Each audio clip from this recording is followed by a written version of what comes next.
Do not attempt to change your channel or the color of your TV. This is actually just going to be me and Mr. Breen tonight. Zach decided to he had issues yesterday. He had a fortunate incident with his car breaking down. He had rescheduled his workload for today, so he might show up later. So you have warning. We can take bets on when time he was going to show up, and then we'll tell you that you won. What you won is this basically seeing Zach. But all right. With that being said, Jay Lucian is first. All right, I guess he's going for the education down there in Texas. And Undead Quinn is second. All right. Technically, Eric and I are first and second. True. Yeah, we're here first. Ain't first, you're last. The words spoken by Ricky Bobby, greatest NASCAR driver ever. All right. Or you're drunk. Well, you're in Texas. It could be drunk too. It could be a combination of education and the alcohol. Alcoholation, or I guess alcohol education. No. But anyway, we were talking about the top 5 most intense. Well, at least for me, I know Eric, you got a few books. I mean, at least you might be looking forward to this week. I'm not sure what's on your pull list if you have one. There's I think 3 or 4, but I already forgot what they are. Okay. That's usually how it goes for me too. I like, oh, that's coming out this week. I thought it was next week, but anyway, yeah. Since Zach's not here, we typically do a 5 each, and I didn't think you had any Eric, so I'm just gonna do a top 10. We'll go through real quickly, and then we'll look at the graphic novels, and then look at the facts. There's 2 facsimiles coming out this week too, as well. I'm looking forward to getting. Yeah, Doom Patrol 99, and what was the other one? The other one coming out this week is X-Men, Uncanny X-Men 142. Oh, okay. This issue, everybody dies. Wolverine getting blasted by the Sentinel, the cover. Not sure what the significance of that story is, but the Doom Patrol, the first appearance of Beast Boy. So that looks kind of cool. And they're both the same price with his Marvel DC, so they're both But yeah, I have trouble buying a facsimile of something I bought off the rack when it came out new. I know because I'm well past that. Well, you're also weren't buying comics in 1981 or 2, whenever that was out. So as soon as I got out of the womb, I handed the guy the register. Just took my hand out. Here's $1 in a comic. No. Yeah, this guy watched a Higgy Pop. He said he goes, I'm in my mother's womb and I'm already working on my pull list, waiting to come out. I highly recommend check out this guy's channel, Higgy Pop. Nice. Very entertaining. Not Iggy, it's with an H, so it's Higgy. Yes. What's up, Evil Like Cat? You will not be disappointed. It seems like everybody introduced me is has a lot of comic books. They're like a borderline hoarder, as far as those books alone. Well, you got to remember that if you have taken it to where you're on YouTube, you probably have been in it for a while to get to that point, and so like I said, his garage is just one big comic book. I laugh because I'm like, how do the fossils go every week? How many freaking books do you guys have? Oh, like I said, the last 2 weeks I showed things. Not only did I show things I've already shown, I showed them in the same order. Nobody notices. Hell, you wait a year or so. With us, you wait a week. Well, that's the thing. I look at some of you guys and thinking like, man, do you guys just keep rotating your stock and just say, like, this week, or it's like, are these all like issues that you just recently purchased, or are these just you have so many in the storage? You're just like, hey, this box this week, that's next week, that's the following week. Okay, Hans has been buying since he was a kid. He's never had to sell. He's 71. Yeah, of course, he's got a shitload. It's just watch Captain Strangelove. That's it. Just watch that. Man. Who needs fossils? He is the only one of all the books he can show up every week. He gets like a long box, and he'll. Rod has a boatload. They all do. I mean, I said it's. Like I said, you have that one room. That's about it. But you Well, sold most of yours. if I hadn't had to sell, I'd never run out either. I mean, somebody posted because these are the true beginning of DC. It was Showcase 22, which was first Hal Yeah. Jordan, Flash of Two Worlds, Flash 123, and Brave and the Bold 28, first Justice League. I used to have all three of those. Yeah. Yeah. I had Adventure 247. Wow. That's First Legion for anybody. I said, yeah, I'll never. I mean, I'd have to make appointments to see those again, let alone ever own them. And that's the one thing I always go into when it comes to collecting, because I'm always looking. I'm buying new books every week. Whether it's back issues or new issues, I'm looking at the point. It's like, hey, I'm running out. I quickly we're on the room, so I have to like, what do I really want to keep in physical hand, and what can I just, okay, I read the story and that's great. What counts worthy is being holding on to, and what should I just not hold on to? I mean, now you can say easily, oh, any modern book you should just get rid of. The problem is that I don't buy just any other modern book. I mean, I buy the books that are actually doing well. I rarely go out and just be like, you know what, I'm gonna get that Detective Comics, even though I don't like the writer on it, but I'll keep buying it. No, I dropped Detective Comics, and I went back and I sold my Zdarsky Batman books. I got rid of my James Tynion Batman books. And you know what I'm doing? I'm going back and I'm just buying older Detective Comics. I'm going back to get the Chuck Dixon. I'm going back to Norm Brofeugel or Brayfogle. How do you pronounce his? Yeah, how do you pronounce his last name? Jim Aparo. I'm going back to the early detective comic books. I want to. I figure if I'm buying modern stuff, okay, I'll read it. And then okay, see the story. The story. Like I said, but Zdarsky's run sucked. So I figured, you know what? I'll cut my losses. I'll get rid of them. But at least wait, I have room for the good books I'm going to keep hanging on to. I'm sorry. Yeah, I was just going to say, it's either that or I do trades, but, you guys see me buying like 12 or, 16 books sometimes, issues. But these are ones, especially, I've got it down to where these are books I really want to read. Especially when it comes to like, the Saturday morning cartoon adventures, the Turtles. Those are ones I'll hang on to because you just have. I just love that series. It's no matter. I could reread them. That's what great. It's like people who buy Donald Duck books. You learn to find appreciation for these books. These are literally good books. You're telling me about these. If you were younger, not so much. But now you look at it, it's like, wow, these are really fun books to read. Well, I say that because I was around then. Yeah, and when at the time when everything was good or degrees of good, sometimes you wouldn't appreciate like the back of the hall, but like Defenders in the later years were always books. Yeah, depending on how you read books, if you read ones you care about the least and like build up to the ones you want to read the most, yeah. That was me. So Defenders always got read very quickly. Power Man and Iron Fist. I go back and read those today. They're terrific. Yeah, like I said, all of it was. Yeah, Archie Goodwin, especially on those early Power Man. Well, I was talking about later on down the road. Well, I know, but even then, I look at for years when it was the two of them together, Power Man and Iron Fist. I don't think I've never read a bad Joe Duffy book. No, I've read all of her stuff, but just reading them, I was like, wow, her Catwoman series before Chuck Dixon took over, was phenomenal. I said when I read her stuff, it's like there's not many times where I say like, oh, this was a stupid idea, this was rushed. No, I just like, it's like I want to read the next issue, and that's very rare for me, especially today with newer books. So when I go back and find older books, it's like, wow, like example, if it's Roger Stern, there's a damn good chance I'm going to enjoy it. Peter David, I'm going to enjoy it. Anything with Stan Lee, those early days, I just love that stuff. It's not just nostalgia feeling because, they tell you about what's going on, because it took place in the 60s, there's all cultural reference, but just the fact, the writing, the time, the detail, everything. Like I just love that kind of early setting stuff for characters. And especially a lot of them I have not read.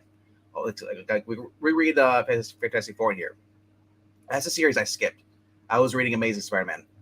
I'm branching out now. I'm reading some Thor, Walt Simonson.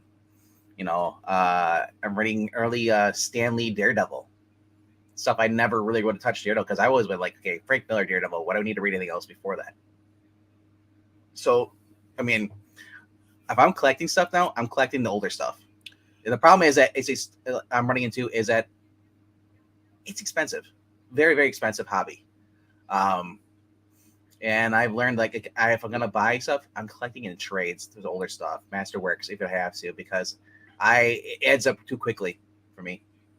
Oh, at this point, you're better off if you want to read them, get them in a trade format. Yep. And if you catch like one of the guys, he hasn't made a video forever. His channel is I Love Disney and Comics. He lives semi close to me, so we the shop he goes to I've been to. He found 2 Ditko Spider-Mans for under $10.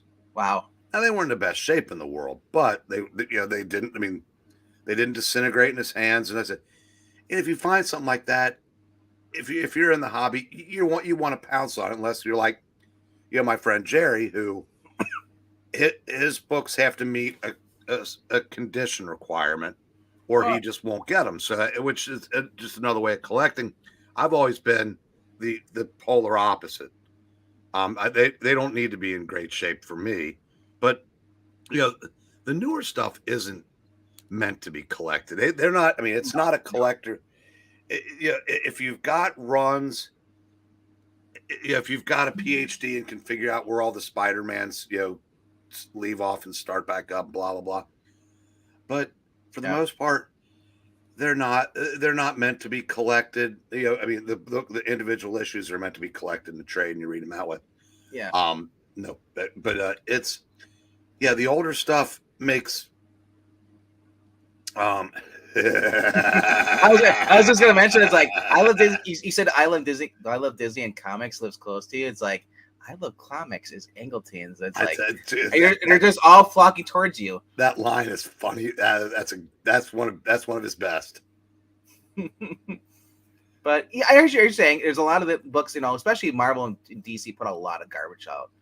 But even some of their best, World's Finest. Well, no, I don't mean it like that. No. Like if a book, like an X-Men book, if it goes well, it's going to be relaunched in 12 to 18 issues. Those aren't designed to be collected. Those are designed to just be pirated or read in the trade. It's like the floppies are so far down the list of priorities. And like I said, that the way that the industry launches and relaunches constantly has done a disservice to the retailers because it has a definite effect on the collector's market. But and Marvel and DC act like that doesn't matter, but it should.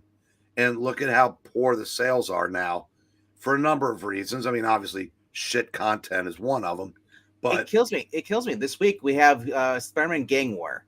And now I don't care for the new Gang War, but like there's a new Jessica Drew, a new Spider-Woman series out. I'm like, oh, cool. But then I'm like, wait, pause a minute. Let's see who's doing this stuff. Is it going to be good or not? And it's a new ongoing series. And just like, if this had been like the early Spider-Woman series, you had back in the 80s, even 90s Spider-Woman, I would even 2000, even think the one, I think there was one in the 2000, early 2000s. I would gladly just I'd blind buy those. Then I would basically just like, hey, I'm going to pick this up, grab it. Because now it's like, not even the interior art can sell a book for me. Like if the story is written bad, sometimes the art, like, oh, at least it's decent art, but it's like you're not even getting good art on some of these books now. You're getting bad writing, and then the art is just very phoned in, just like the writing. So like I said, I like to collect the older stuff, especially like I said, there never used to be a thing called the legacy number. It just be that was the number. That's what it was. The volume ones of all Marvel DC go to volume ones because the volume ones go from like 1 to like 600 or something like that. And that's the ones you should be focusing on. Those are the ones you should be collecting. But it said like today's, it's like I can easily just like, okay, wow. I would lovely if the writing was that great. I'd be like, oh, cool. Within 20 years, maybe this book will be hot, like just like the older books are. But they've tainted the business so bad, whereas nobody wants to like these books they lose their value. You're overpaying for books that should be probably about $2.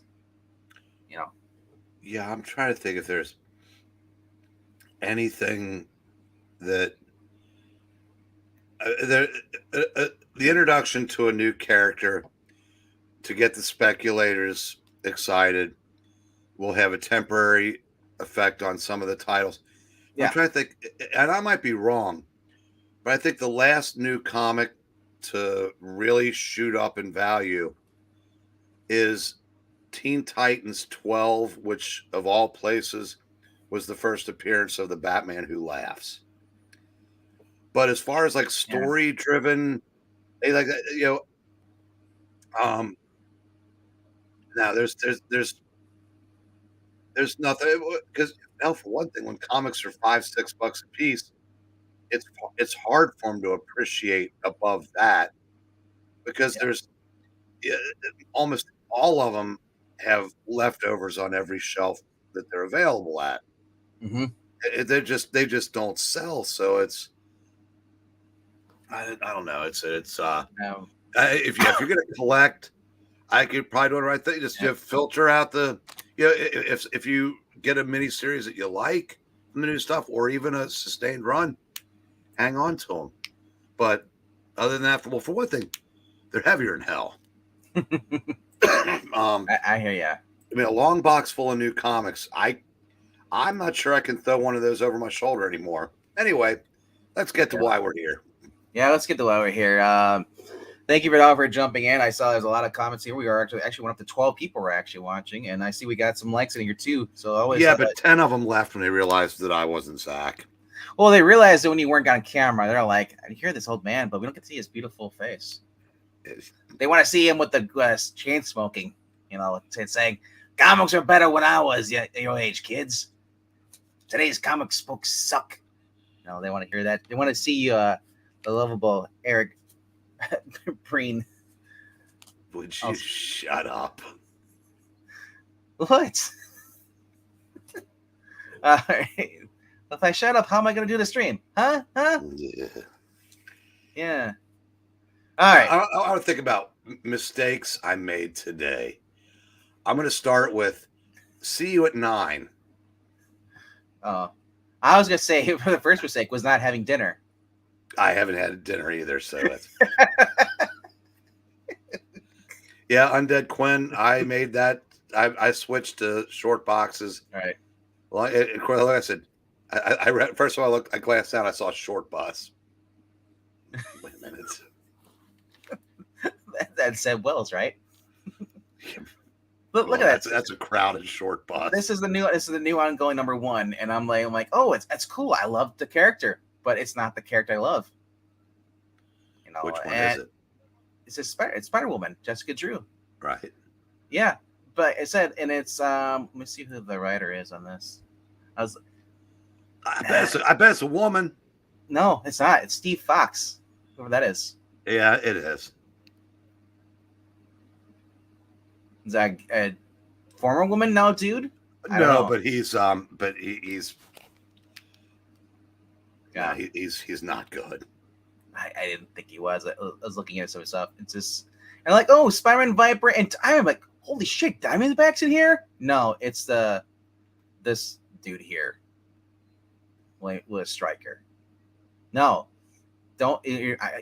I'm like, this lineup here. You give me Spider-Woman, you give me Viper, you give me Spider-Man, and like Diamondback. If it's like, but not this. I want the hot babe Diamondback, the one that used to date Captain America.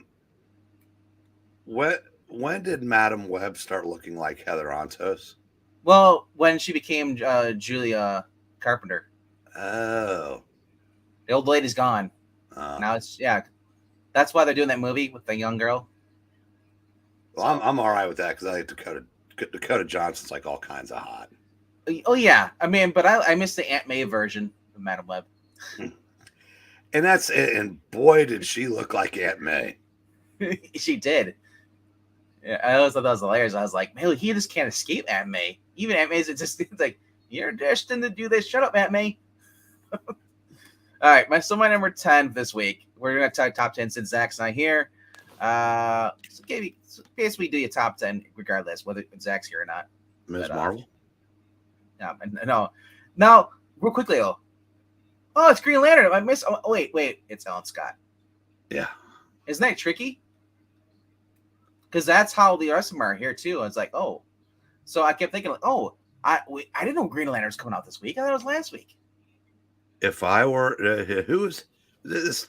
Tim Sheridan, correct? Yeah, Tim Sheridan. Yeah. I would take that as a personal slap in the face. Yeah. Because you're absolutely right. That's hoping people will pull it off. I don't even see Alan Scott's name on there. No, in the top right here, very little. Yeah, and that's they know this book is a pile of shit. Yep. So they're going to try to fool people into thinking it's the Jeremy Adams actually good Green Lantern book. Yep.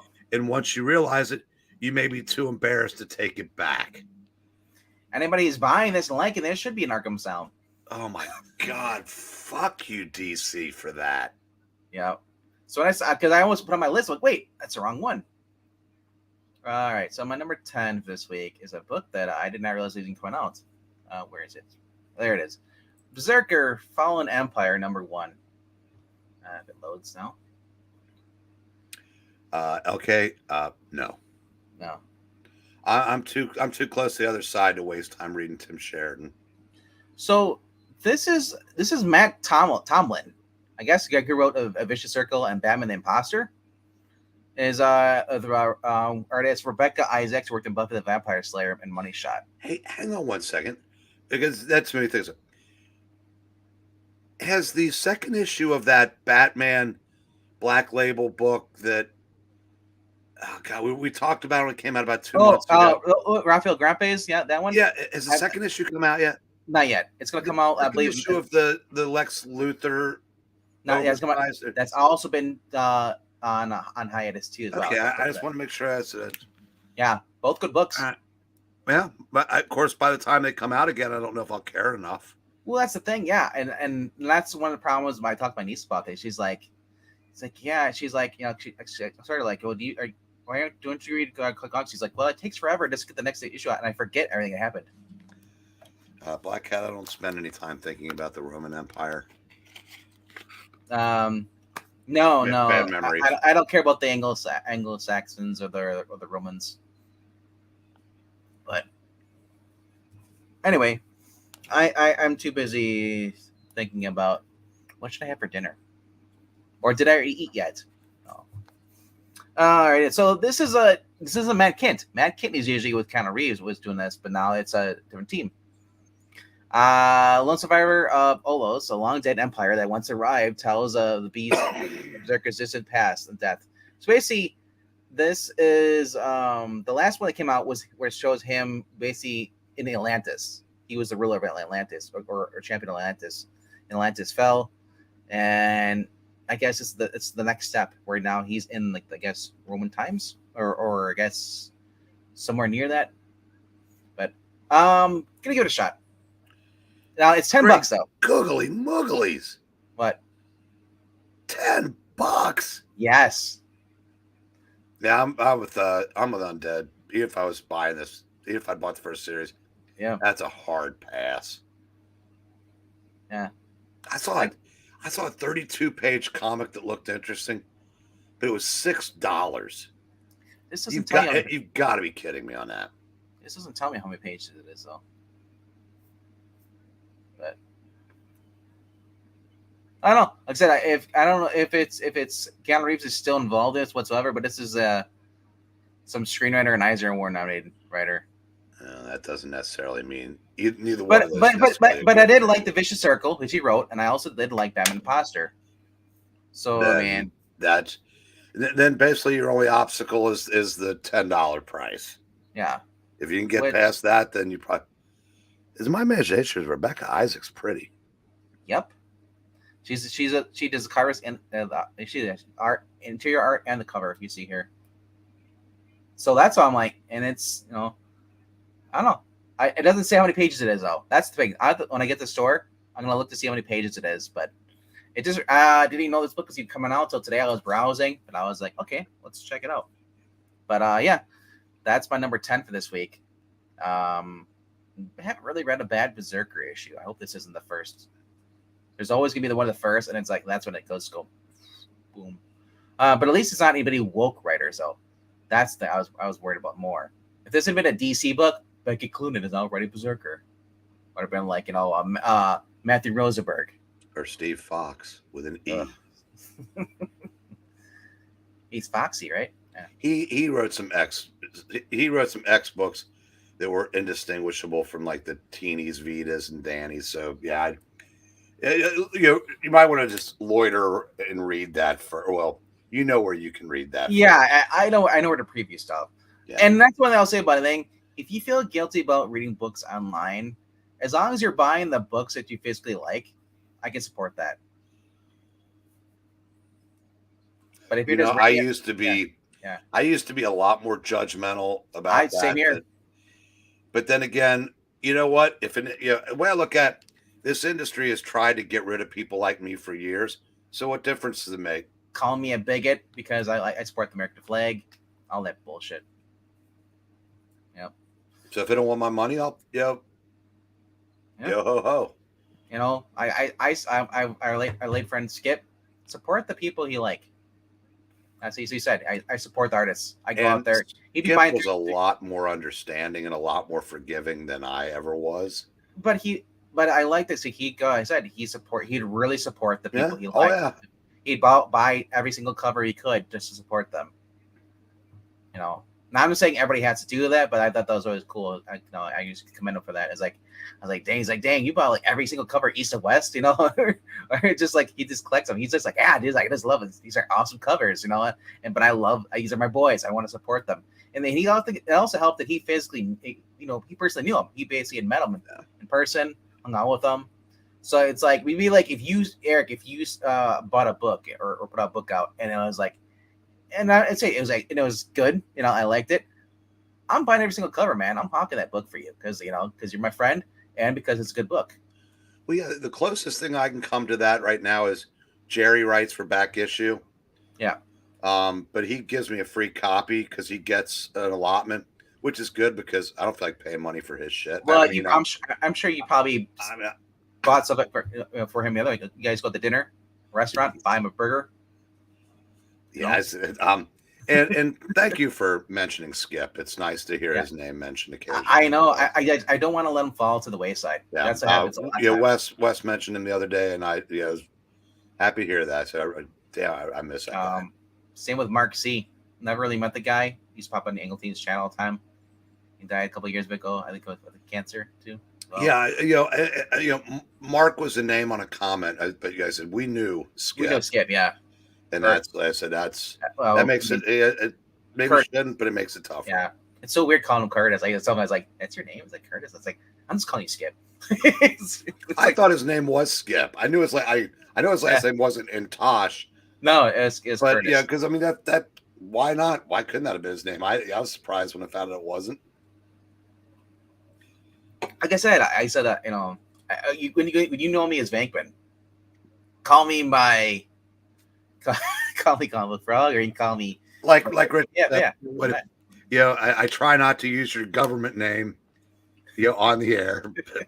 It's hard because I said I spent 55 years in the real world before I started dealing with all this, and usernames are weird to me still. Cool. Rob's name is Rob Extreme Movie Show, so. And he came in one time. I was doing a live stream on his channel, and he popped in and was like, during the Halloween stream, and he like, wait, that was you? Like, so I know his last name. I mean, I did. It's like Marani. Marani is not her real name. She once told me her government name, but I forgot it. It's just, I know you guys buy your handles. That's about it. Do you know what? You know how I found out her real name? When lawsuit restraining order? No, when Jerry bought the updated version of God Loves Man Kills, when he found out it had been edited Yeah. for a modern audience, he got so pissed off. He said, I'm just going to throw it away. I said, look, my friend would love to have that. And he sent it to her. That's and cool. she told him her real name to put on the package. Like I said, I got Captain Friggle's name on a box somewhere, Amazon box he sent me. So I have his name. Yeah. So my number 9 for this week is Predator versus Wolverine. It's just, I normally don't buy these books. I'm not into the whole Aliens versus Predator books or Aliens versus Batman or Spawn versus Batman. Wait really a second. That first line is a falsehood. Time to bleed. I ain't got time to bleed.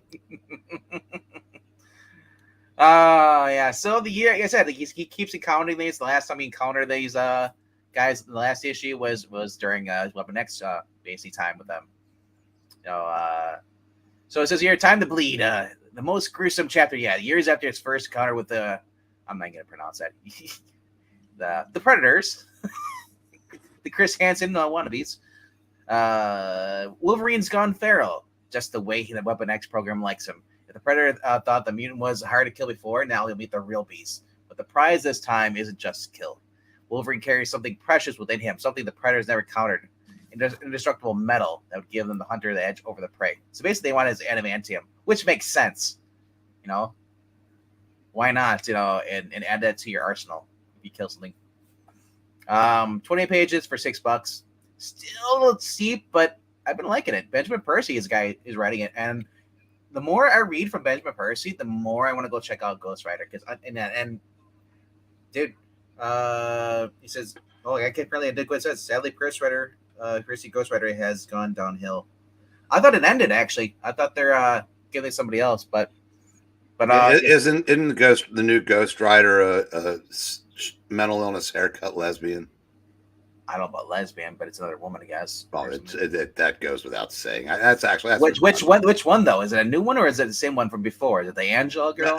Somebody that was lecturing all the male Ghost Riders or something. Yeah. What actually got me to read this? This was Jay Leishan. Jay got me into this. He's going, oh my gosh, it's amazing. I was like, okay, I trust Jay. And I read it. I went and picked up the book, and got my physical copy, and I got the second read one. I just been reading it through. I just been loving it.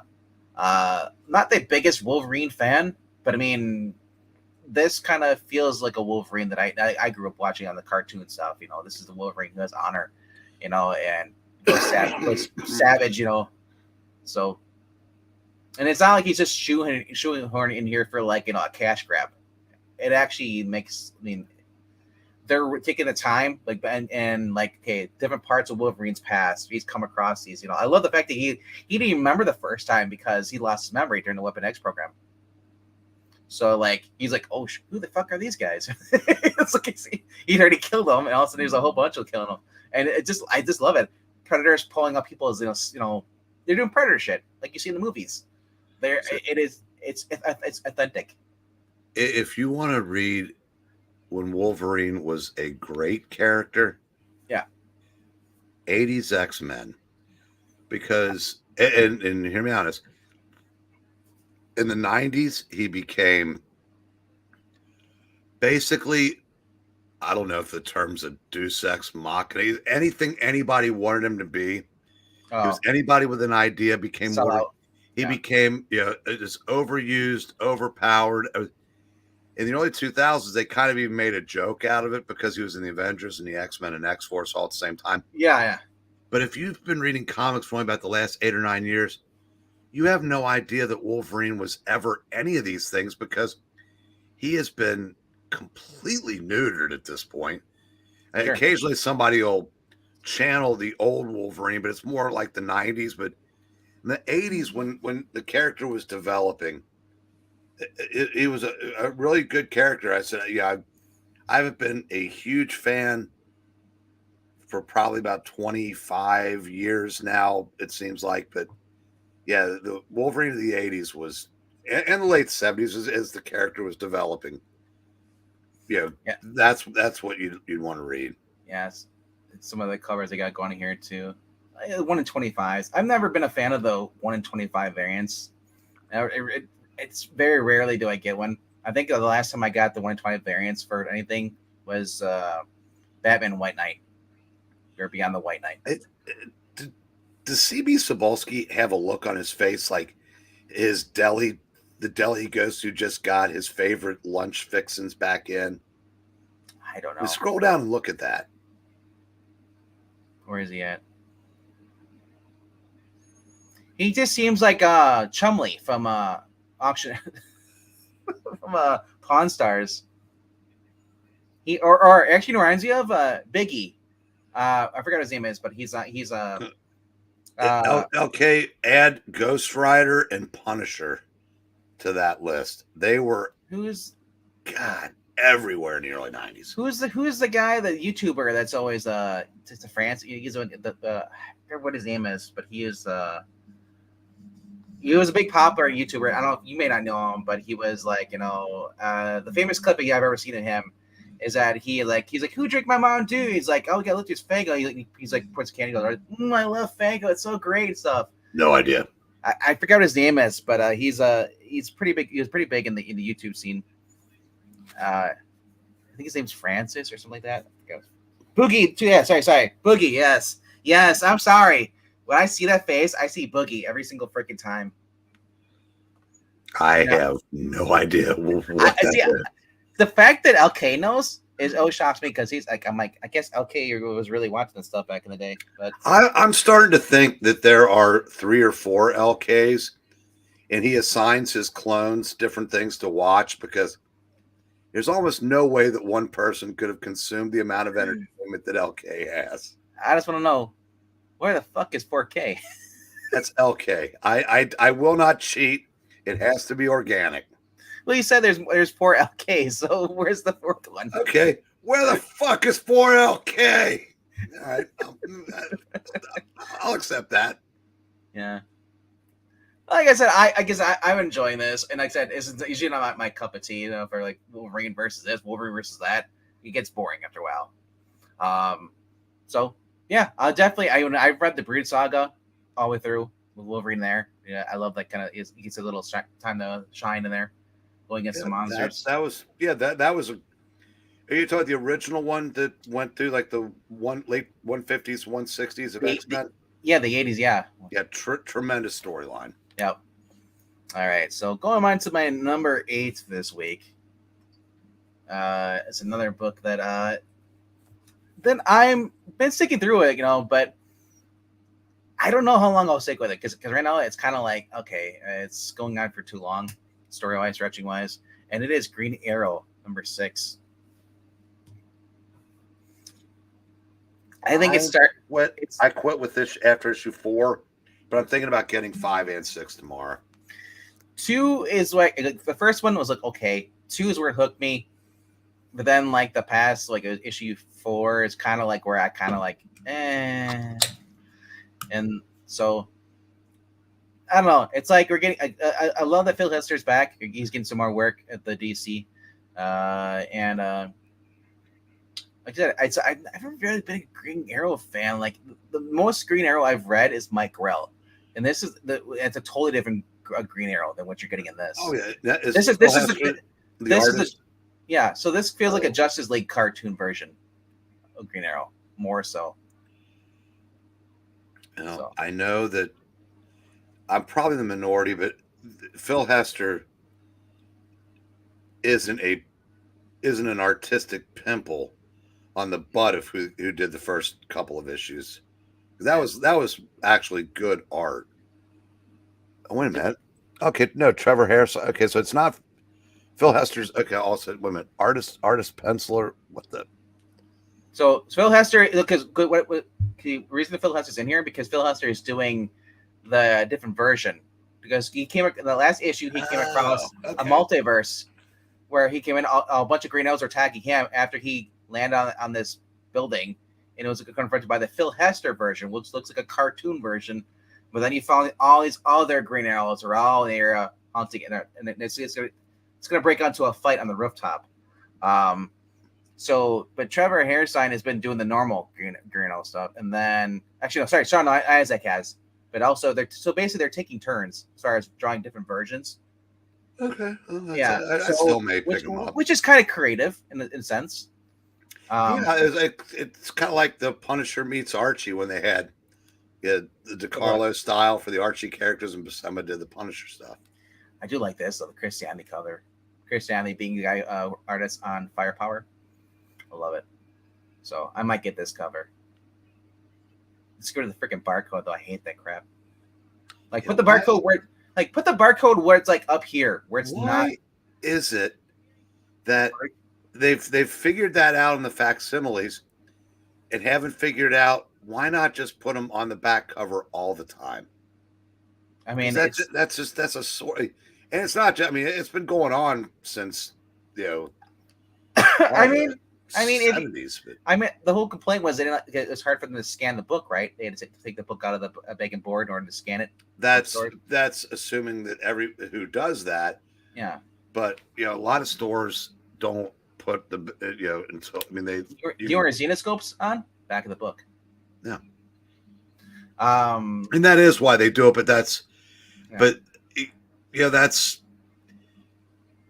I don't. My shops sell them loose on the shelf. Yeah, so do we. Unless there's a reason why it has to be bagged. When one reason it gets bagged and board is when the new issue's coming out and it goes into the middle or room or middle of the store. That's where all the newer books and the back issues go in.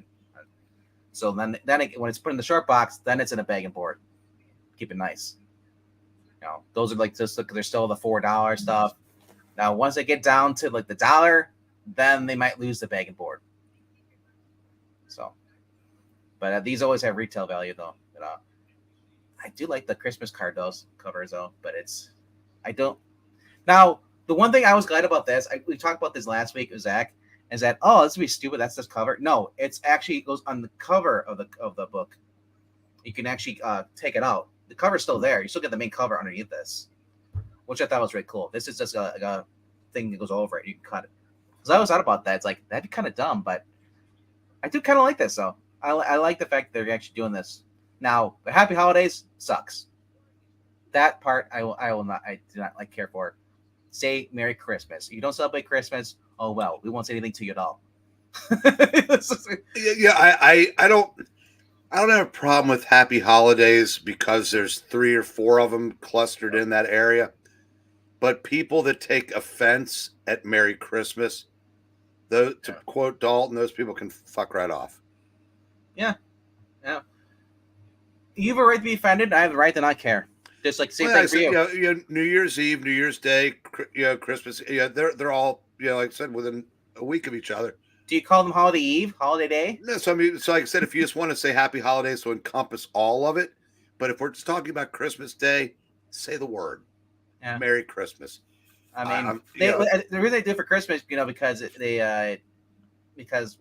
Christmas was the birth of Christ, so it was a way to stick it to be like, well, I don't believe in your religion, so I'm just gonna call it, holiday. So I don't know. Like I said, that's another time for another subject, some more time at a time. But I want to go to my number 7. But now that I know this, I might go back and collect these covers if I can. But for $6 a piece, I already got the book. So what what's great about this, I can right click and save as. So I don't even have to go buy the cover. Yeah, like I said, 6 months from now, will you care that you spent that extra $1? No. Or in this case, or just don't spend the extra $1 because 6 months from now, you're going to have forgotten. Yeah. Well, no, at least they're not putting out the same Christmas covers. They did that last year. Remember that? I do not. It was a Wonder Woman book. It was my only Wonder Woman book I've ever bought. That was a Becky Cloonan Wonder book, and I was like, oh, okay. It had a cool Christmas. They're all having a snowball fight. Then I realized that was from like a 2007 or 2017 cover. They just reprinted. It's a shame when I think about how good the Wonder Woman series that started with Perez and went through Rucka, 226 issues. Went strong, and Really, then it went, very, very few bad books in the lot. And now you can't find a good Wonder Woman book to save your life. how dare you? I'm King has been doing great. Oh my It's- God, I that is can't. just brutally bad. And again, I said she's got breast pecs now. I mean, it's like, good Lord. Brutal. Just call them pecs. When you get that, when one works out, It was like grilled cheese breast or something. I don't remember what it was, but yeah, the Captain Marvel. I said, yeah, DC is Marvel 5 years ago. That's how you can tell. yeah. Number 7 for this week is Firepower number 29.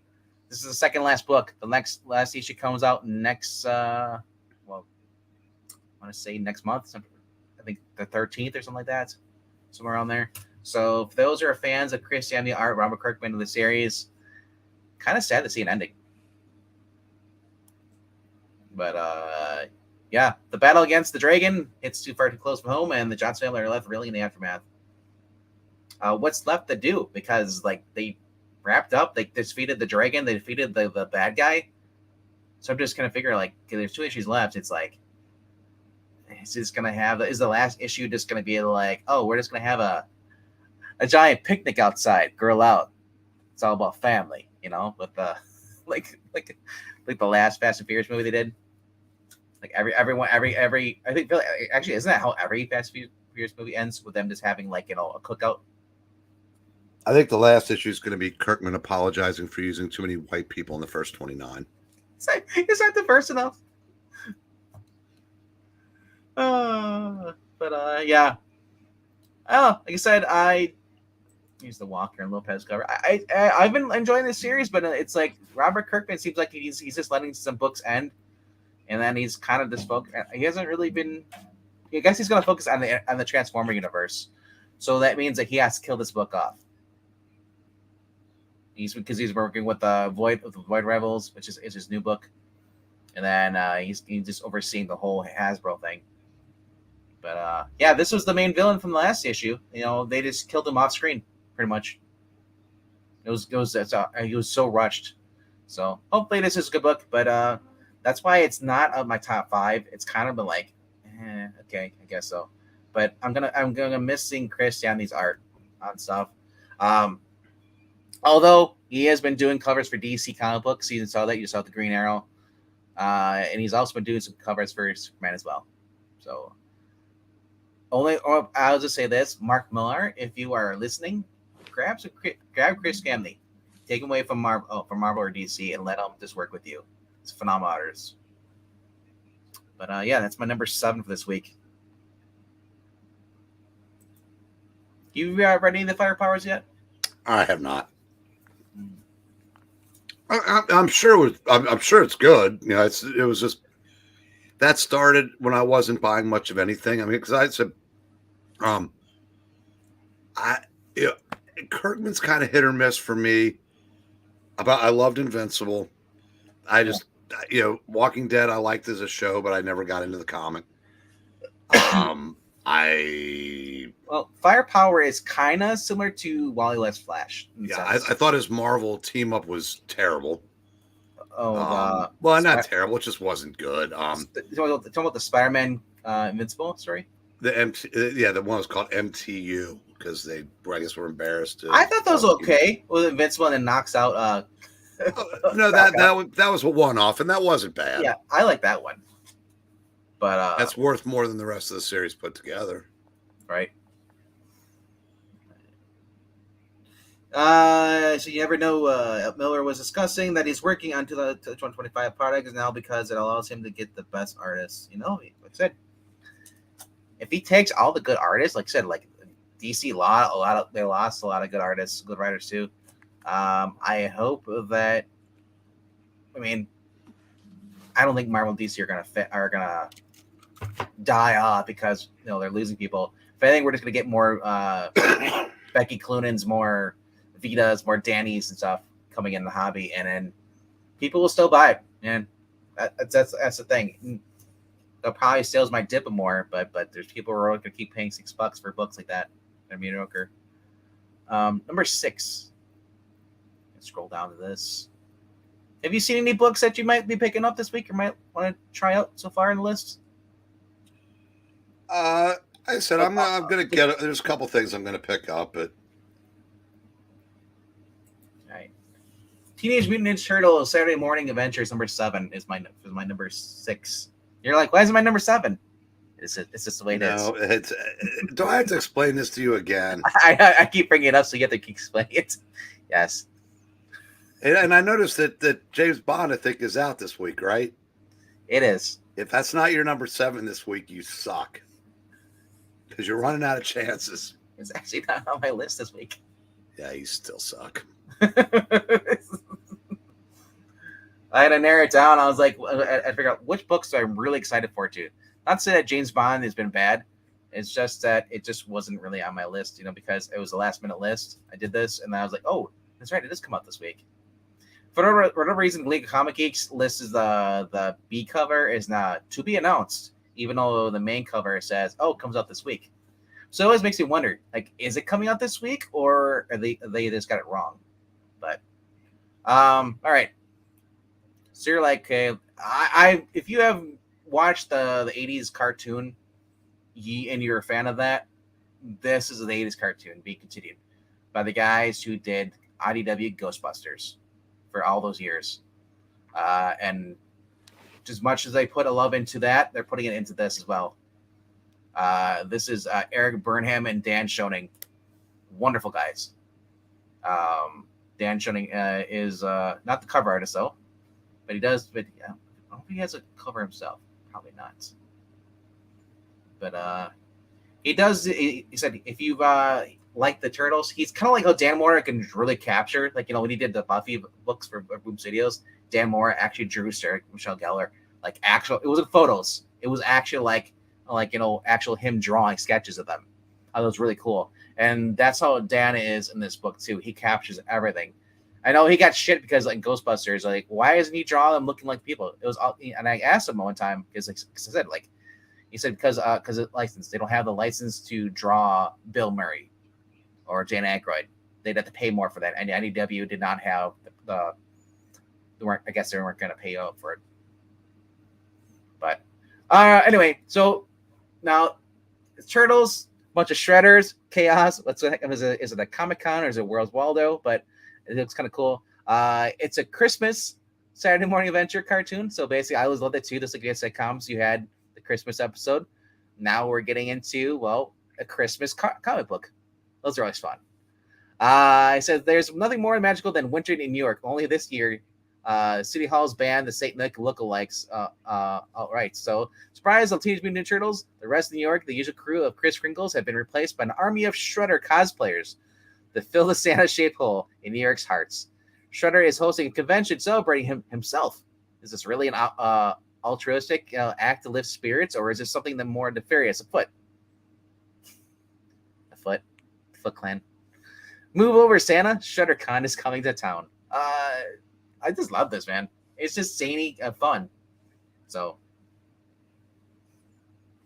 you said you saw some of the other ones. Now, some of the variants are kind of crappy, but this is Meyer. Is this? Not sure which Meyer this is. It loads up, but I don't know. Breen, you might like this if you watching the cartoon stuff. I'm not a Turtles guy. Oh, you're not a Turtles guy? I hate the IDW normal book. I hated the Kevin Eastman books. I couldn't get into them. I found them extremely boring. So when I started reading this stuff, it was like, oh my gosh, this is cartoon stuff.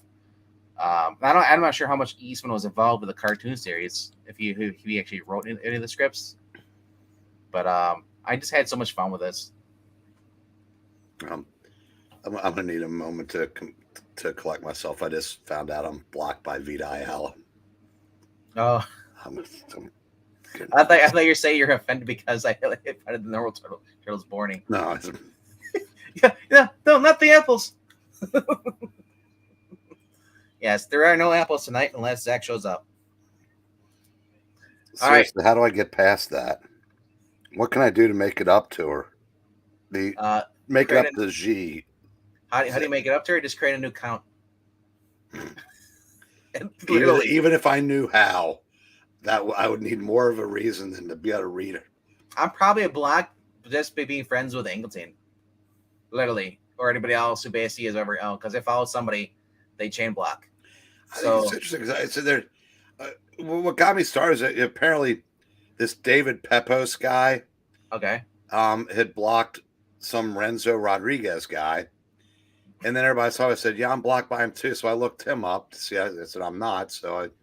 But then Aaron Sparrow said, "Hey, I just found out I'm blocked by Vita Alice." I said, "I'm gonna check." Apparently, we all are. I might not be. I have to take a look. All right, my number 5 this week is, I'm going to scroll down, is Batman 89 Echoes. I'm curious about this book because they already had Joker is no longer alive in this universe, at least, for the movie. This is the 89 series, Michael Keaton Batman universe. Harvey Dent, was the last one. It says, you want to get nuts? Let's get nuts. After Harvey Dent's crusade against Gotham, Batman, the Great Crusader, has disappeared without a trace. In his place, and ordinary citizens have taken to the streets to root out crime. As innocents get hurt, the question on everyone's mind is the same: where is Batman? Sam Hamm, the screenwriter of the 1989 movie, and Joe Quinones reunite for another tale in Gotham. And I'm just trying to figure out who in the background is this supposed to be Harley Quinn without Joker. Well, Harley Quinn shouldn't exist in this universe either. That's what I want to know, because I have to know, because who's this character? I think Joe Quinones was one of the artists of the seminal series America. Might have been, but yeah. Whoever Alicia Hunt is, not sure who Alicia Hunt is, but yeah. Like I said, I had mixed feelings about the first one. This one, I mean, Sam Hamm liked it when I tagged him when we did that Batman Year One reading on the channel here a couple years ago, and he liked the tweet, he retweeted it and everything. So he just thought, hey, these guys aren't plagiarizing. He said these guys are actually fans, so that's why I was sad about too. Is like I really don't tag people for reading their book. It's like because we're actually showing it on YouTube. But even though we're dubbing over it. But anyway, though, yeah, it's Keaton without being in a horrible Flash movie. So we'll see how it goes. All right. Did Quinn post any as far as his books yet? Probably hasn't. He usually gives us his top 5. But down to number 4. Number 4 for this week is a book that I forgot it was even on coming out this week until I looked at Zach's list. So I want to see, because sometimes Zach and I cross over. I want to see exactly what he had. Okay, so exactly. Mm. Well, because I like to show up his list too sometimes, but hey, I don't think he's going to show up tonight. I think he's going to run late. But my number 4 for this week is a book that I said it's Captain America number 3. It is a series that I don't know how much longer I'll go with it, but so far I've been enjoying it. Now we're getting into the whole, I guess the new stuff. I guess the current events now, because mainly it's been heavily focused on the past. It says Misty Knight has uncovered a string of murders with seemingly supernatural origins. Captain America has been marked as the next target. Something about the crime scene strikes Steve as familiar. But can he find the connection between the murders and his past before the mysterious new threat finds him? It's a Captain America in a supernatural story, written by a guy who wrote Ghostbusters cartoons.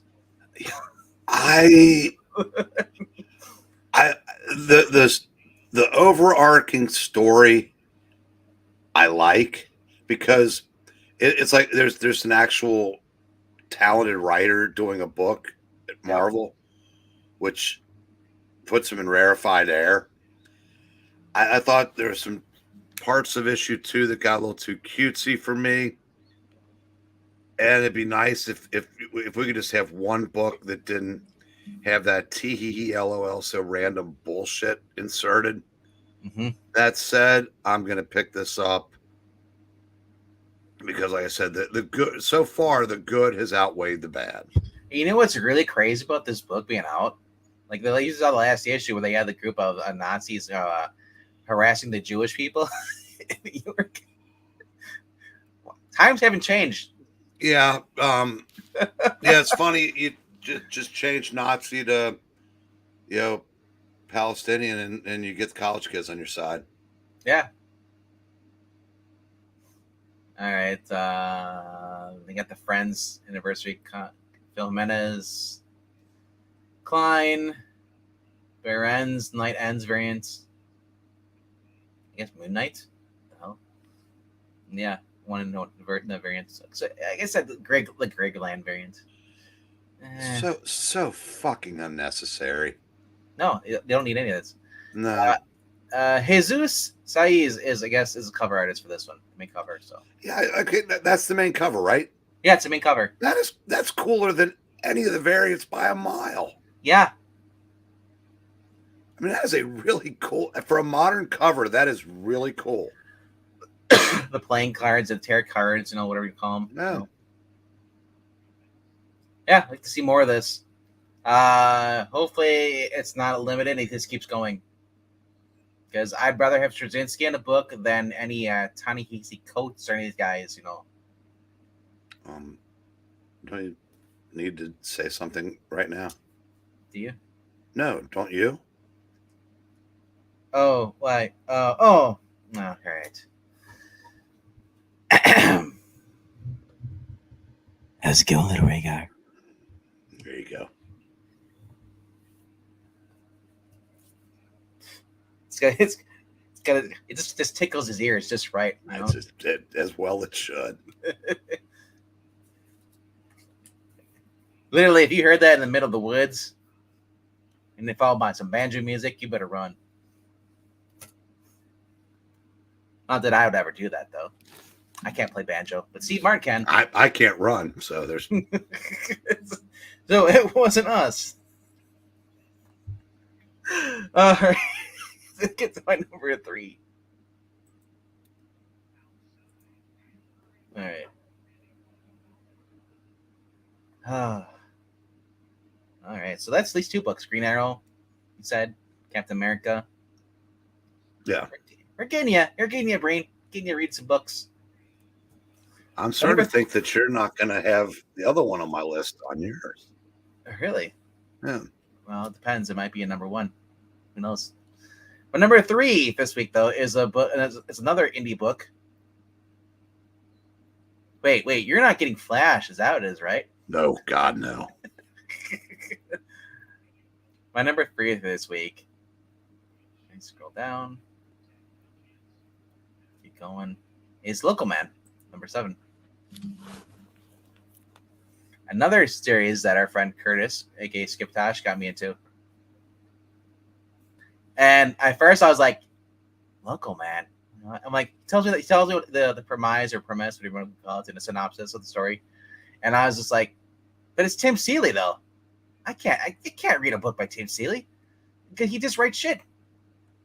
Hold on. We're speaking of shit. It is our friend. It is absolutely amazing. How are you gonna do that to me, man? I just get here, and the first thing I hear is, speaking of shit, here's this guy that worked a 12-hour day. I rushed home for this. It's like being in retail. No, you're actually, Zach, you're not wrong. You're not wrong. You do have lately you've had an uncanny ability to pick the worst moment to pop on, given what we've just said. What did you just say? No, it's just I said it's like Tommy. You just said something about shit, and then you pop in. Oh, okay. Nothing you've done is just bad timing. Oh, okay. I was about to say y'all were just talking about some book or Ryan North or something. Well, no, I said that when our friend Skip, Curtis had told me about this book. But I said, I don't want to read a book by Tim Seeley. I said he's a shitty writer. He writes shit, you know. That's true. And so when I started reading this book, he's like, no, trust me. And he's like, Tony Fleeks. I'm like, that's the guy with the dog fetish. All right, I guess I'll check it out. Hey, Stray Dogs was good though. I didn't say it just said it's a dog fetish. Whether it's good or bad is up to you. Zach, you may not want to, if you go back and watch the Extreme Movie Show from 8:00 tonight, you might want to stay away from the comments. There was a Extreme Movie show? Isn't it Tuesday? It's Tuesday. Y'all do Extreme Movie shows on Tuesdays? Yeah, Tuesdays and Sundays. Oh, I thought it was just Sundays. Why? What did y'all review? Why am I staying away from the comments that now I'm going to look for? Venkman asked me to fill in for you. Oh. And I said, okay, I'll be Zach, but with taste in comics. Oh, that's funny. That's cute. I thought so. So obviously, What book is this? I'm still shocked. I'm shocked you had 10 books. I don't even have that many. I have like okay, I've so read it 5. This Oh, is- he did just say that. Yeah. But you guys forget, I normally have 12 books on my pull list. That's crazy. Breen, I Something saw good. that. That was fun. So anyway, getting What? back to this, this is like your homage to 90s Image. That the early late 90s, early and then mid, kind of actually the whole entire 90s Image, I'd say. About a guy who's in a superhero team ends up sleeping with the main guy's wife, only because she seduced him, and then gets kicked off the team, and then he's told he's not allowed to be a hero ever again. You know. Oh my gosh, Yeah, there's literally an anime like this. Yes. So anyway, so basically, his girl now he comes home to his town in Farmington, Wisconsin, because Wisconsin, where everybody is from, and because it's a Tim Seeley book, it has to be Wisconsin because that's where Hack Slash was. Aren't you in Wisconsin? Yeah, everything's great in Wisconsin, bro. We got cheese and murder. Ed Gein, man. What about murdered for cheese? Yeah. I don't know. Or do you like if you're a hitman, do you get paid in cheese? Well, how about beer cheese? Well, that's the thing. People forget about that beer cheese. When you start combining beer with things, we're not alcoholics. We're just consumers of good food. Hey, Zach, can you chew a little louder so we can tell what it is you're eating? Sorry. I forget how good this microphone is. He's just sitting on the couch and he's like, "Woman, give me a beer." Zach's just sitting there with Cheetos, just. Oh, one fell on his stomach. He's got a little shelf on his stomach. There, he's eating the bag of chips. Like Homer. I don't have a shelf on my stomach. Not anymore. Yeah, I've Zach's the slimmed only down. one of the three of us that's in any modicum of shape, so I'm going to leave that alone. Do you have mustard and bacon cheese flavored hot dogs? Anyway, let me quick That's get the it on best this book. flavor. So this is only my number 3, Zach. Oh, you just made it to 3? Yeah, they did a top Hadn't you 10. been going for an hour? Yeah, but we talked for like good 12 minutes about the industry. Oh, okay. We did our little All good things, right? we did what I like to call my opening thinking critical statement. Did you see? Oh, never mind. No, that wasn't thinking critical. That was I somebody did else. not see. Well, go ahead and tell what was you were talking about. I don't even remember.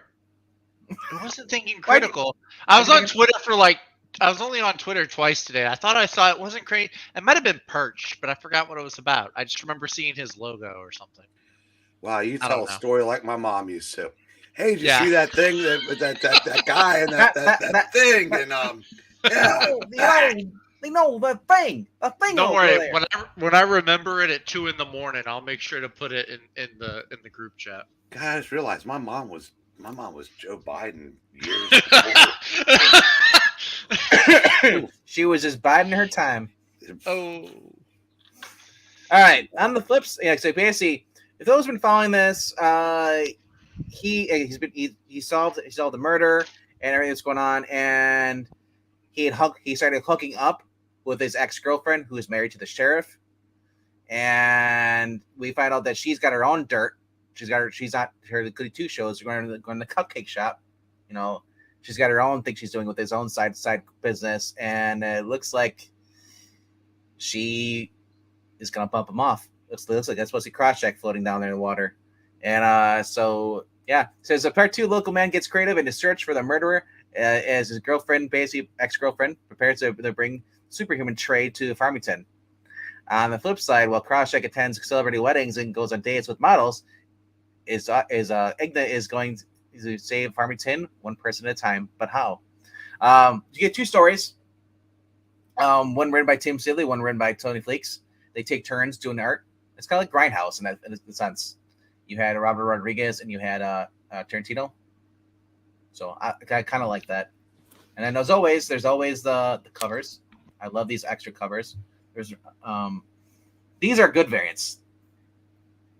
I like these. Kind of like that. That's kind of nostalgia. And then you have the other variant as well. The logo. And the great thing about this, it's a flip book. It's the old school flip books. Malibu used to do that. Image did it all the time too. I miss that kind of that gimmick. So, all right. So that is my number 3. My number 2, and I know this is definitely on Zach's list, but Zach will give us his list afterwards real quickly. You don't know what's on my list. I was looking at your list earlier. Oh, that's right. I keep forgetting you can do that. Yeah, when you're logged in here, you can look at other people's lists if you're following them because it shows. Creeper. Well, I want to make sure that your books were represented. Okay. I they didn't- appreciate that. Yeah, so you can talk about Detective Comics when you get a chance. It's not on my list at all this week. Well, is Ryan North writing it now?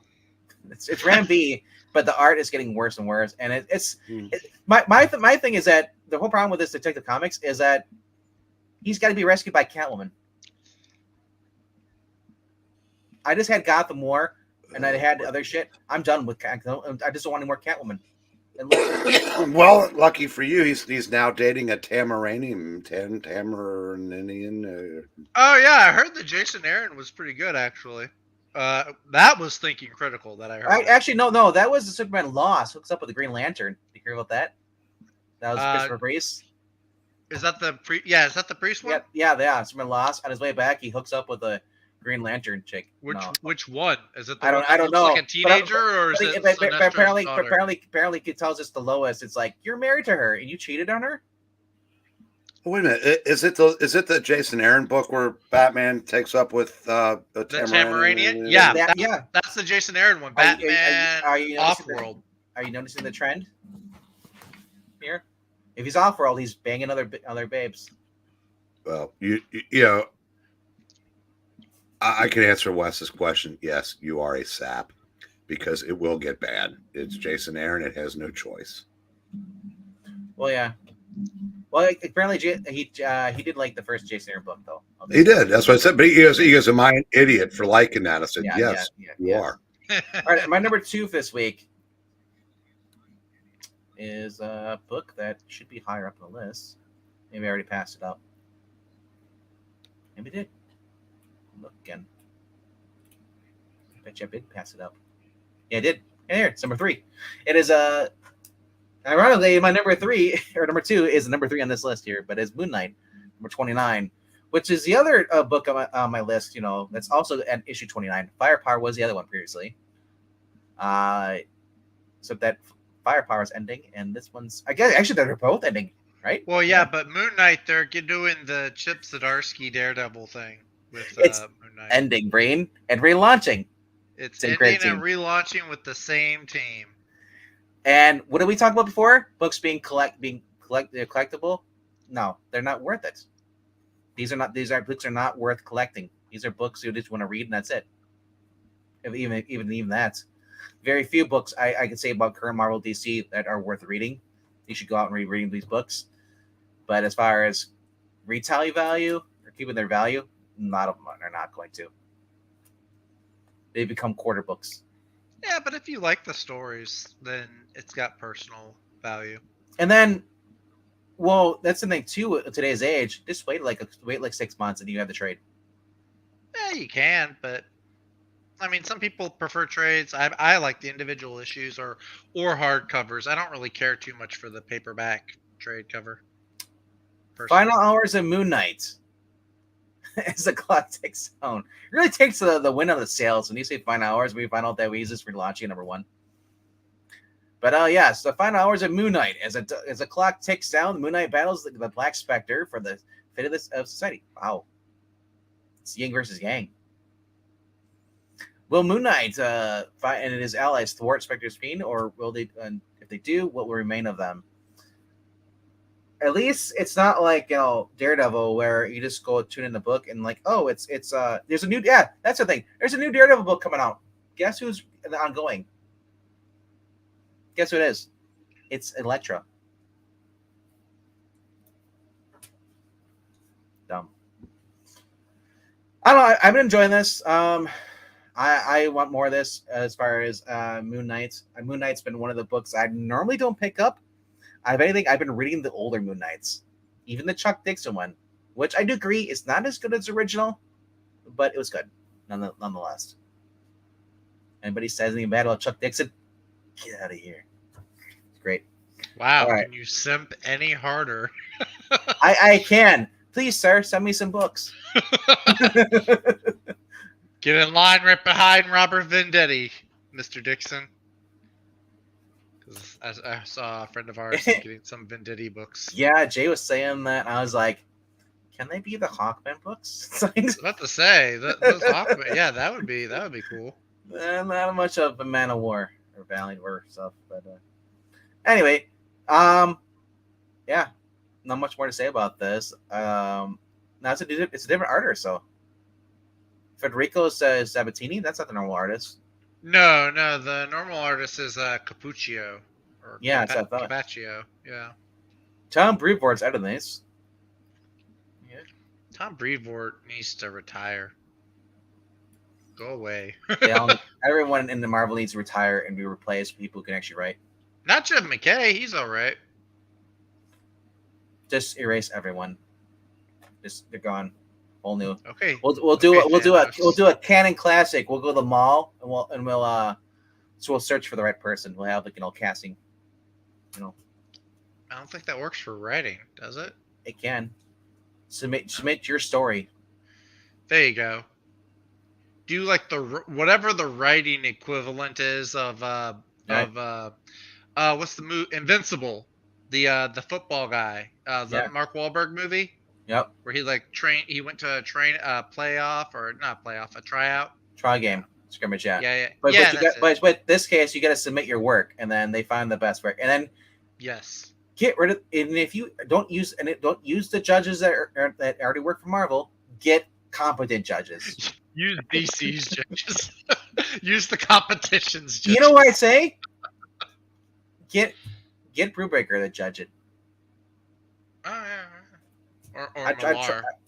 I trust them. Anyway, that's my number 2 for this week. My number 1 of this week. Did we just lose Eric? He's so quiet. Must beat himself. Maybe he's snacking on something. That's what I'm doing. Well, he didn't have a chance to eat dinner yet, so I was about to say that's what I'm scarfing food. The poor man's got to eat his dinner when he takes his pills. I just gotta eat my dinner, or else I'll snap someone's head off. F off.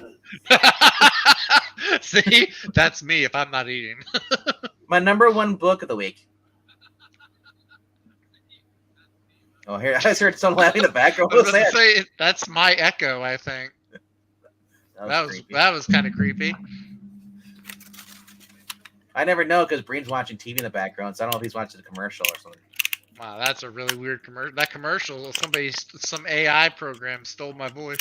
Times. Number 1 book of the week. Conan the Barbarian, number 5. And if that's not the book you're talking about, Breen, I have no idea because. Yeah, I noticed you didn't have Vampirella Dead Flowers in your top 10. Yeah, that was the other. Or North Valley Grimoire. Yes, because I wanted to include some other books in there that that Zach wasn't getting. But I'm curious to see exactly because I don't exactly remember all his X-Books. I think we had a lot of books in common, except for Detective Comics. But this was a surprise. I did not know this book was coming back. I thought it was a 1 through 4 and it was done. That's kind of cool. I like that. So, and it's continuing our same team. Notice it's not relaunching under number 1. It's not a new. It's not a new. There's no legacy number. It's Zub and it's Delator. Delator. Yes, dude. It's just fun. After we had said the last one, the issue. So after Adventures of the High Seas, Conan returns to shore to find himself haunted by his memories of BLTs. Belites. Captain of the Belite, the pirate queen. Captain of the Tigris and the Queen of the Black Coast. Yes. Now, those remember there was the Belite series through American Mythology, I think it was. Well, Sounds back. right. It was last. Right. It was last year, wasn't it? It was Probably. Belite and someone else. It's like Vanessa and Belite or something. I can't remember what it was. Or Veronica and Belite. What Veronica? I was something like Valerie and Belite. I can't remember. Valeria, Belite, maybe. Might have been that. Yeah. Oh. Can a high stakes heist draw him out of his tortured past, or will it plunge him deeper into the chaos that has always been waiting for him? Plunge him deeper into Belite. Yep, we need to draw Eric out of his tortured past.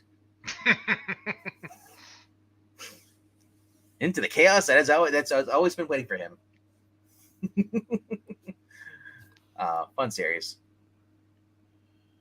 Here's the Puebla cover. Good Lord, Mike Deodato looks like someone that would get whacked in the first 15 minutes of a Sopranos episode.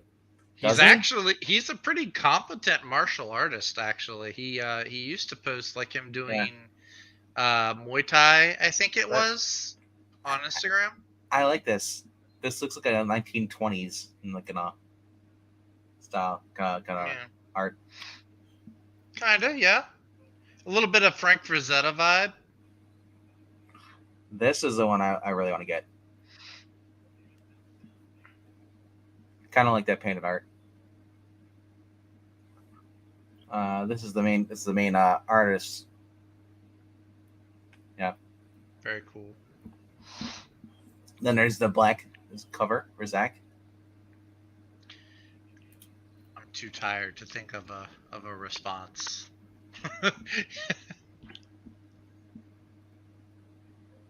Is it true that you don't go to sleep because you're afraid it might be all black when you go to sleep?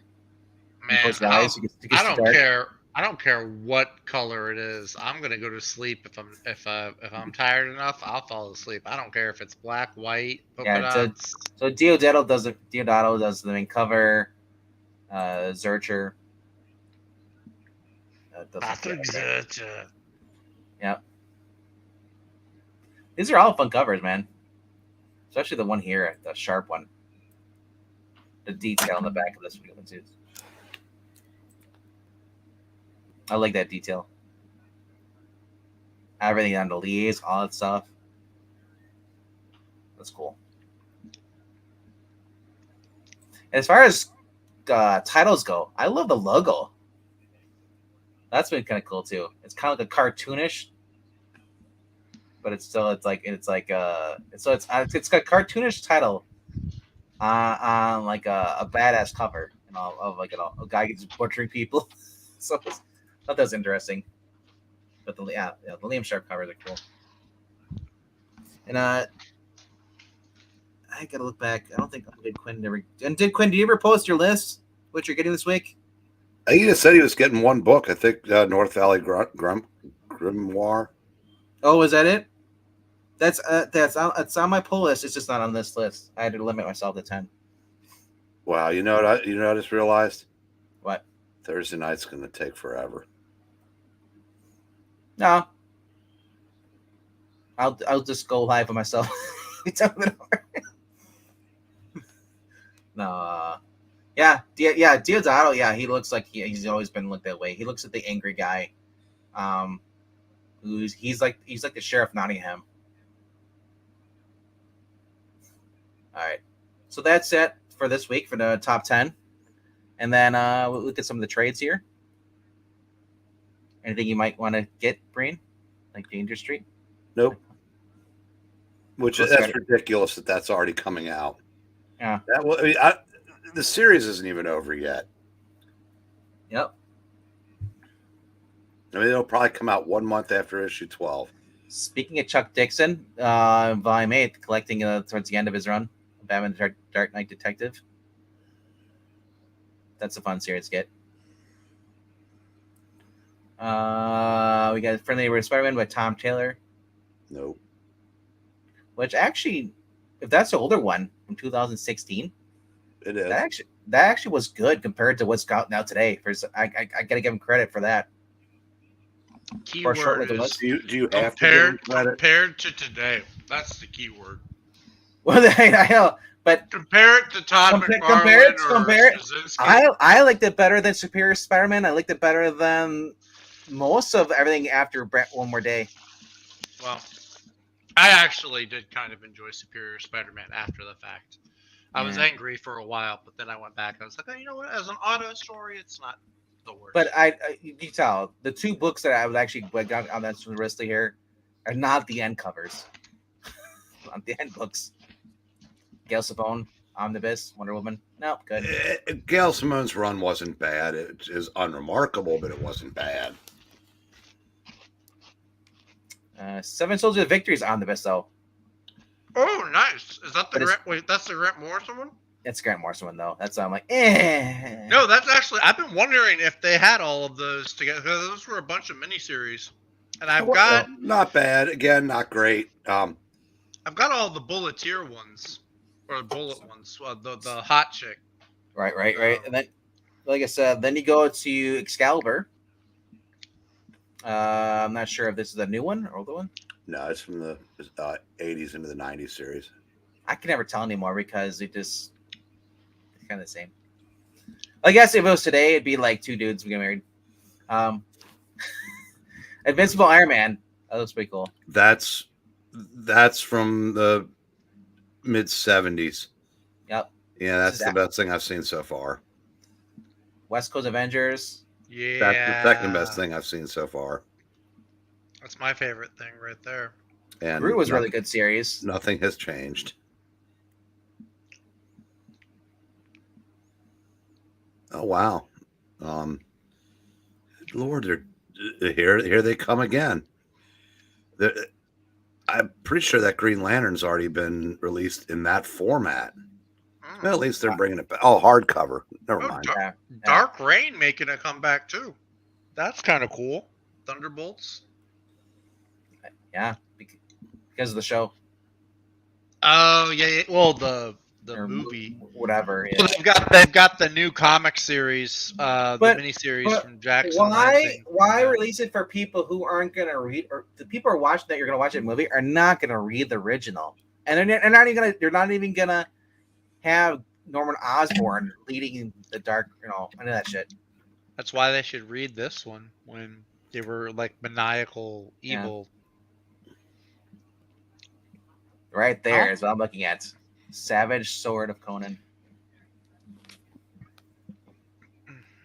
That Savage Tales, if I'm not mistaken, Yep. might be the issue that has the first Man Thing appearance.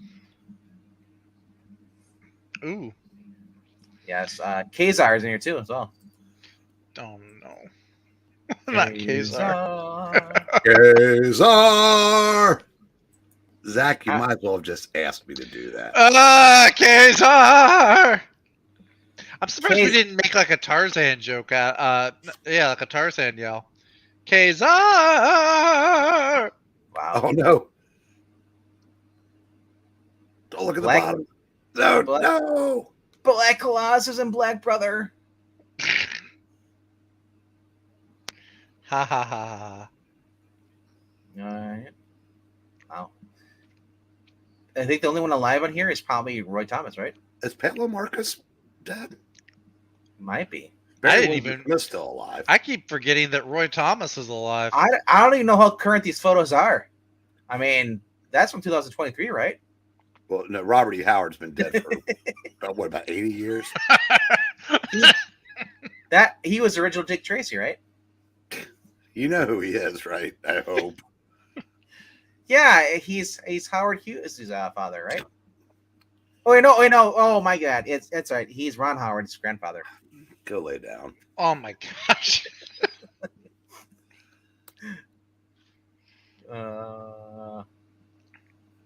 Yeah, 1 through 5, and then it says hotels. Then it goes. So I scored 1 through 6. The annual. Then 12. Yeah, these are all the magazines, right? Yes. Like I said, Titan. Now that Titan's got the rights to this, you're gonna see a lot of the Conan stuff being put out now. That's kind of cool. Jim Zub is actually a pretty good writer when he's not writing for Conan for Marvel. All right. And Well, Doctor Who. Pablo is still above ground for anybody that cares. Okay, cool. 86. All right, and then because that's in the trades, these are the facsimiles coming out this week, which are both in my pull list. The Facts of Life, Emily's. Yes. Yeah, and Doom Patrol where the thank goodness they came up with a better name later.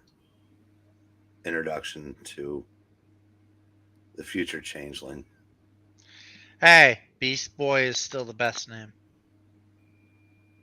That's why we rarely go to you for insight. Changeling just sounds, I don't know. It sounds like it sounds like a Dungeons and Dragons race. A changeling. In the present, the X-Men fight against the Brotherhood of Mutants. In the future, they battle the deadly mutant-killing Sentinels. And linking these two worlds in two desperate battles is Catherine Pride. Yes. That's a really cool cover. At least that made sense because she was 50 years old in this story. That she would have stopped being Kate or Katie. Yeah. So what they're doing now is just stupid. Yeah, Kate Pride, Captain Kate Pride or something. Like, yeah, whenever I see John Byrne, I think of Planet of the Apes. They all have the beard, Dr. Zayas. I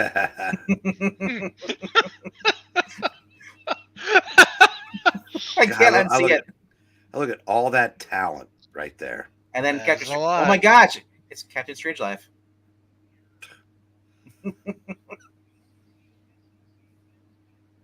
Yeah. All right. Yeah. Look, guys, these are all the people who are no longer. Wait a second. You can't have women on comics pre-2015.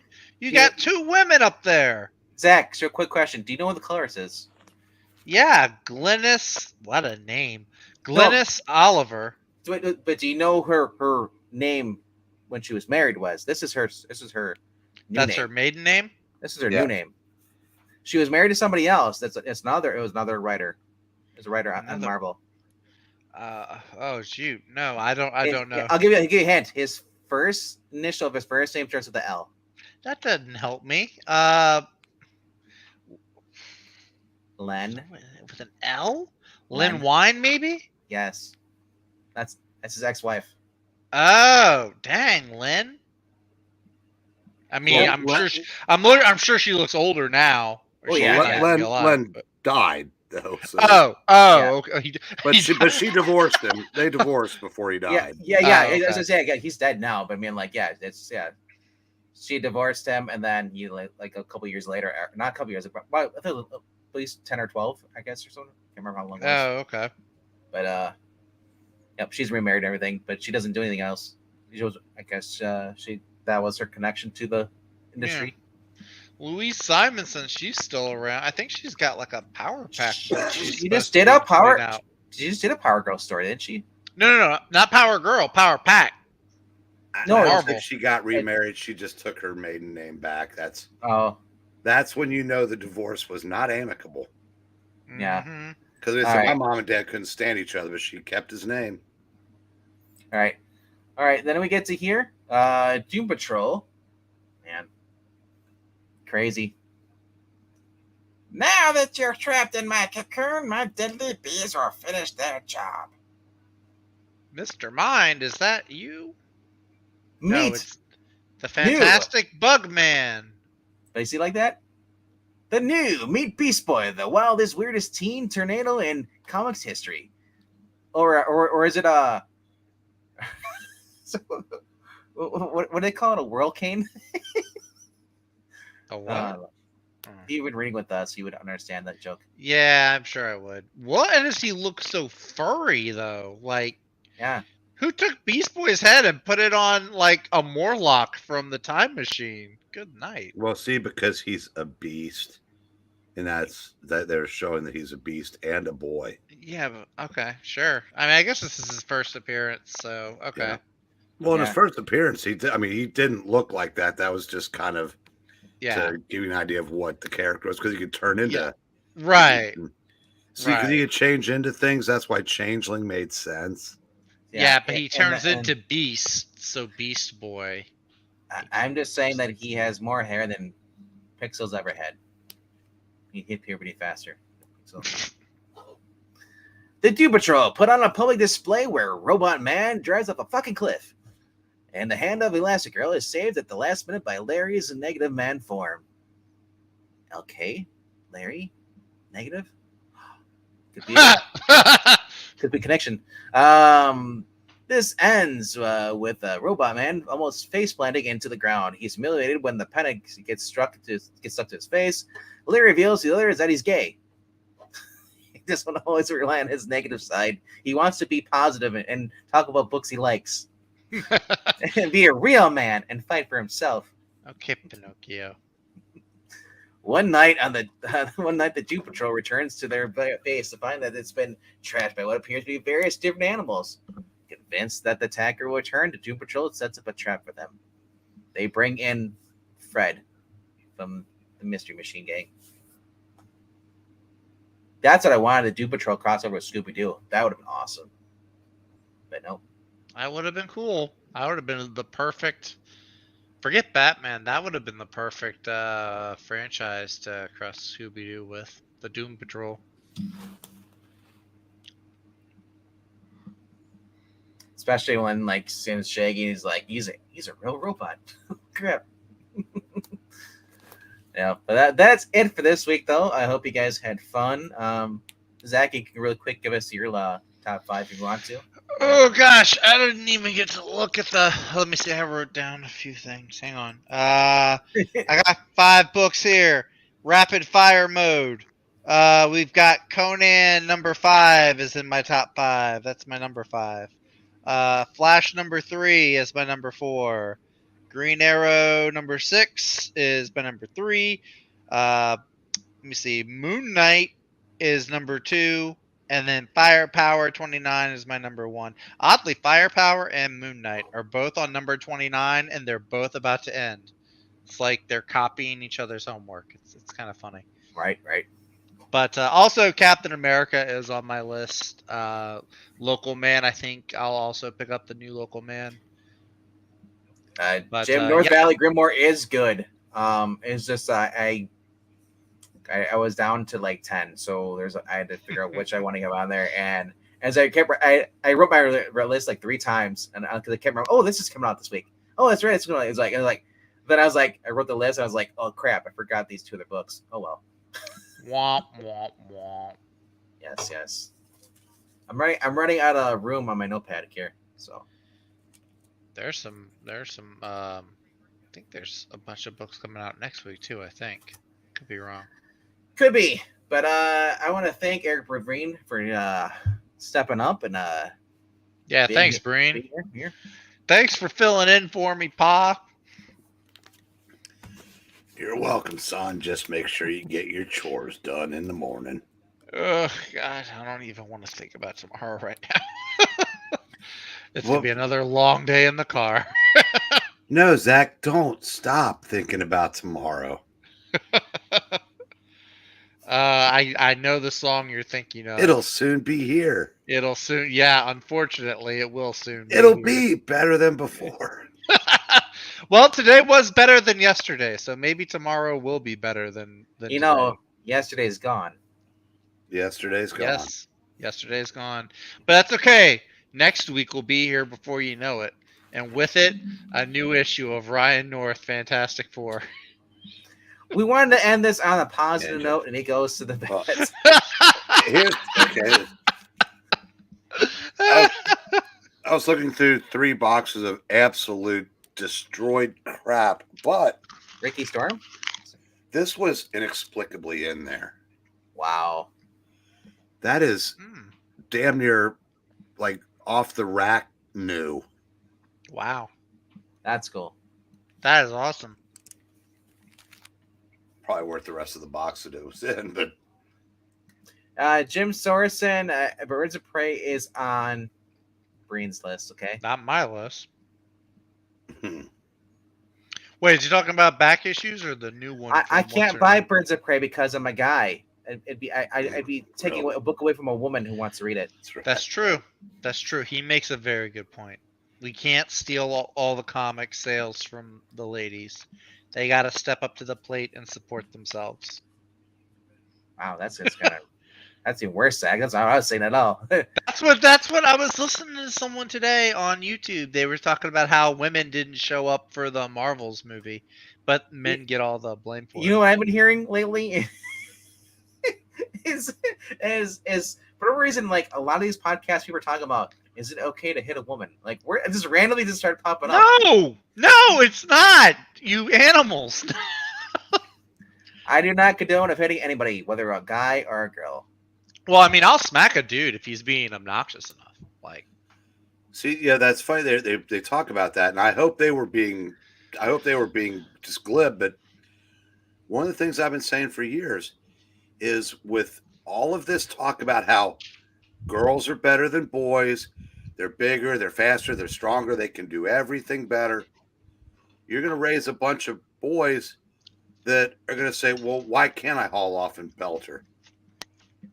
Because you lose that context when boys are just constantly being told that they're inferior, and I'm surprised it hadn't started happening more. I'll just say this: you should always, a guy, you should always hold back because York physically can do more damage to her than she can to you. But still, but this sense, if you're a woman getting a guy's face, putting your hands at him, you start slapping around, you're gonna get a receipt. you Do I find say? out. Do I agree with it? No, but No, I agree, but you are asking we were for it, raised in a different era. I said, if you see a commercial with little boys and little girls, it's 100% the little girl is better. Yeah. And that's it. I said, boys aren't going to have that context if they didn't have parents to teach them right from wrong. Mm-hmm. Yep. And like I said, it's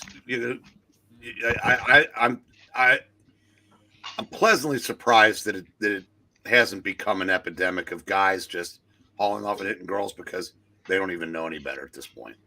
I mean, you can be accused either way now of things. They can write your name down on a birth certificate saying that it's your child when you didn't even had sex with her whatsoever. Yeah, but anyway,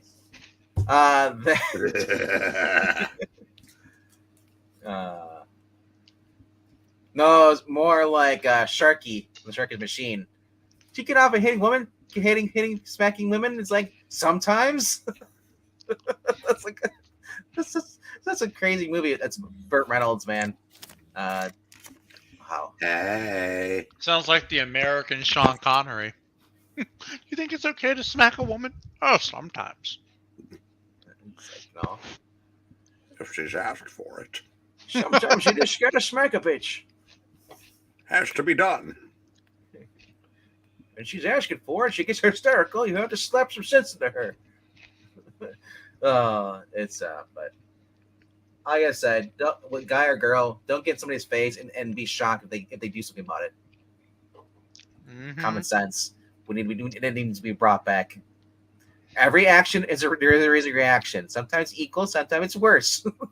It's true. All right. Don't mess around. Was Will Smith, one of my favorite lines from before he went crazy. Keep my wife's name out of your mouth. No, not that one. Don't start nothing, won't be nothing. All right. That's the one. If you haven't already done so, please smack that like button. Punch the subscribe key. And bitch slap the notification so you never forget. I like that. That was good. All right. Well, see you guys on Thursday. If you want, you can go to Ko-Fi.com and leave $1. Help us pay for the StreamYard and also helps us pay for the books we use to reading, which on Fridays and Sundays at 7:15 p.m. Central. But we'll be back here Thursday night at 8 p.m. Central. Geek Easy will be joining us, and Zach will be coming around the same time. Should We're- be, yeah. It's tonight, probably an hour Should into be. it. And if you're a fan of Dungeons and Dragons, head over to I Love Comics. I think y'all are doing a thing tonight, huh? Yeah. Yeah. Go check them out. They're playing the Marvel role-playing game. All right. It started about 15 minutes ago. So That's okay. go and be fashionably late to the Marvel role-playing game. I'm always fashionably late. Oh my God! I just saw Mark Cuban is in talks to sell part of the Mavericks, and I swear to God, underneath it said he will remain governor of team, because that's where that started. Was the NBA is so Yeah. woke, they don't even the owners aren't called owners there. They call them governors. Yes, Yeah. because owners implies slaves. Oh God, dog. Even As though a- the average slave makes $4 million a year. As Yeah, a co- that's what. Look, if you can make $4 million a year and be called a slave, you can call me a slave all day long. and Zach's right. On this channel, Zach likes that we call it. We are that me and Pixar are co-owners of this channel, and as co-owner, I'm gonna say good night, and we'll see you next time. Good night, kids. You owe me a quarter for gimmick.